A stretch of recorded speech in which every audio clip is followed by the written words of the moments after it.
வணக்கம் மக்களே, இந்த வீடியோவில் என்ன பார்க்க போகிறோன்னா தைப்பொங்கல் 2024க்கு பொங்கல் பரிசாக 5 பொருட்கள் மட்டும்தான் சொல்லியிருக்காங்க. ஒரு 1000 கிடையாது அப்படின்னு சொல்லியிருக்காங்க.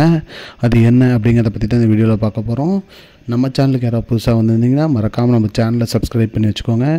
இந்த வீடியோவுக்கு ஒரே ஒரு லைக்கை மட்டும் கொடுத்துருங்க. வாங்க வீடியோக்குள்ளே போகலாம். பொதுவாக பார்த்திங்கன்னா தைப்பொங்கல்னாலே அனைத்து வீடுகளுக்கும் பார்த்திங்கன்னா அரசாங்க தரப்புலேருந்து ஒரு 1000 ரொக்க பணம் மற்றும் இலவச வேஷ்டி சேலை மற்றும் அரிசி, சர்க்கரை மற்றும் முழு கரும்பு இதுதான் கொடுப்பாங்க. ஆனால் இந்த ஆண்டு பார்த்திங்கன்னா 2025ஆம் ஆண்டுக்கு பார்த்திங்கன்னா தைப்பொங்கலுக்கு ஒரு 1000 ரொக்க பணம் கிடையாது அப்படின்னு சொல்லியிருக்காங்க.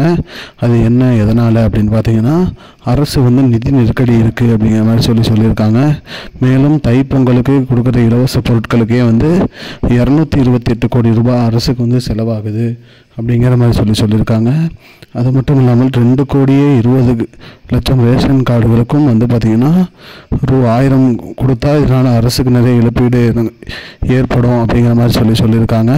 அந்த இழப்பீட்டை சரி கட்டவும் மேலும் இந்த ஆண்டு ஒரு 1000 ரொக்க பணம் கிடையாது அப்படிங்கிற மாதிரி சொல்லியிருக்காங்க.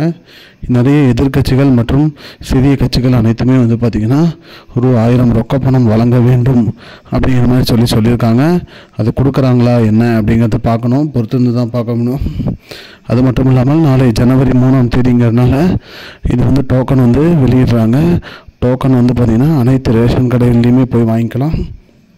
அதில் தேதி நேரம் குறிப்பிட்ட டைமில் போய்ட்டு இந்த 5 பொருட்கள் வாங்கிக்கலாம் அப்படிங்கிற மாதிரி சொல்லியிருக்காங்க.